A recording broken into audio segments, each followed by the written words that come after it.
I think we're all sick of hearing it.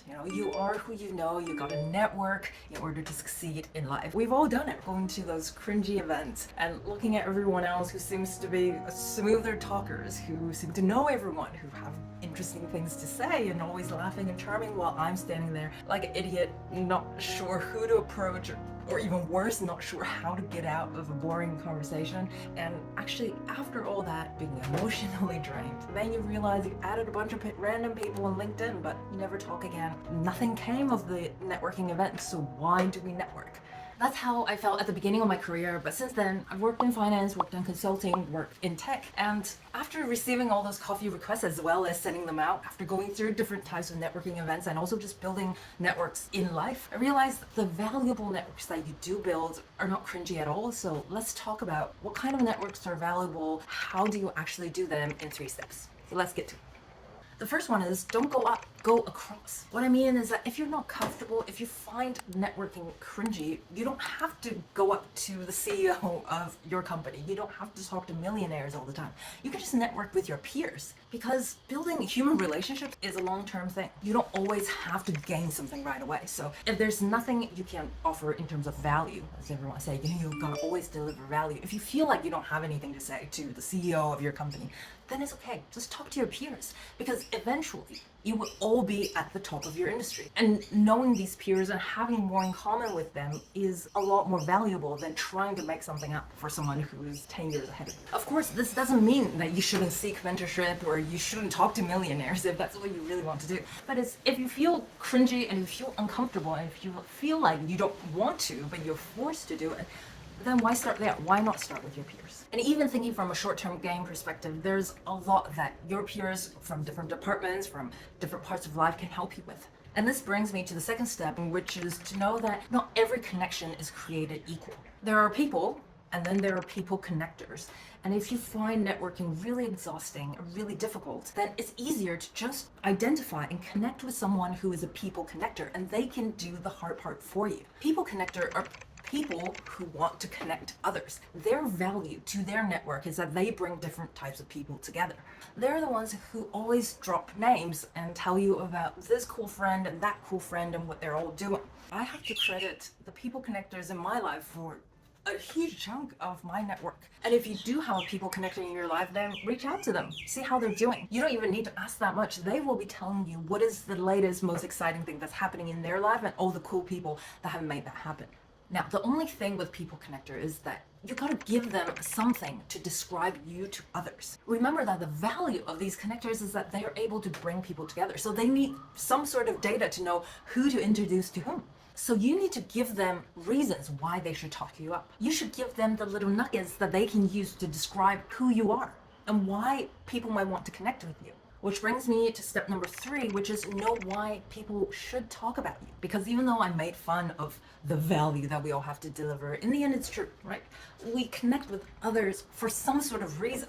There's something you can bring to the relationship that the other person wants. Networking feels cringe because we feel like we have to talk ourselves out, right? We need to talk about all the things that feed the ego, like how much do I make?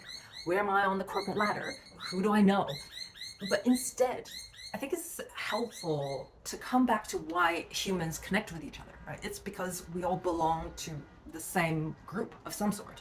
And there's so many groups that we belong to as one person. It could be, are you a dog parent or a cat parent or human parents or not parents, right? It could be, what are you interested in doing on the weekends? It could be things you aspire to, even though you work in tech, but secretly you're into fashion, and so you want to meet people from the fashion industry and vice versa. So the important thing when it comes to networking is thinking about who you are, who you want to be, as well who the other person is and who they want to be, and whether there's any overlap between all of the different parts of your identity. And the magical thing is when you go into a conversation curious and engaged about the other person, by talking about other people, you actually realize what they want to talk about with you. They will tell you what's unique about who you are and why you're interesting. For example, I thought that it was important to convey to other people that I spoke different languages in order to make myself interesting for them. But actually that sounded really boastful. So instead, when I spoke to someone, they realized that my accent is not quite identifiable. Sounds a little bit Aussie, sounds a little bit American, a little bit Asian, like what is going on? And then they will ask me, oh, you from? So I don't need to bring up the conversation, they will ask me.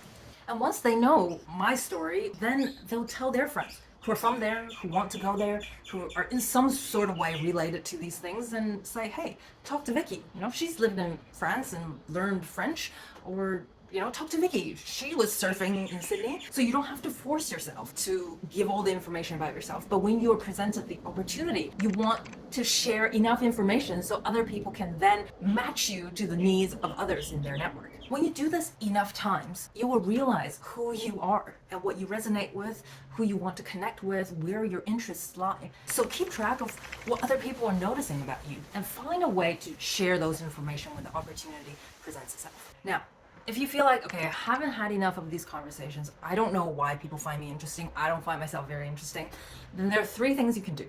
The first one is to do something interesting so you can bring that to the table. And by interesting, I don't mean for other people, but for yourself. Something that you've always wanted to do. I want to learn the guitar, right? So I go out, learn the guitar, come back, talk about it. And you'd be surprised how many people offer interesting facts about guitar. I've had people telling me, oh, I know how to play the guitar and this is how I learned. You should give it a try.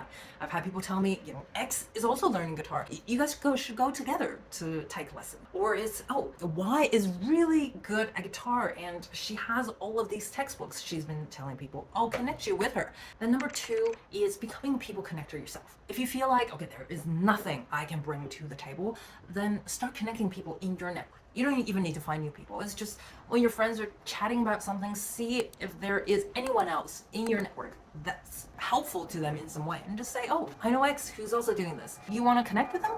And number 3, if you don't have anything to say, listen and ask questions so the other person can talk more. I already covered this in another video, so check that out and let me know how you go with your networking. Bye.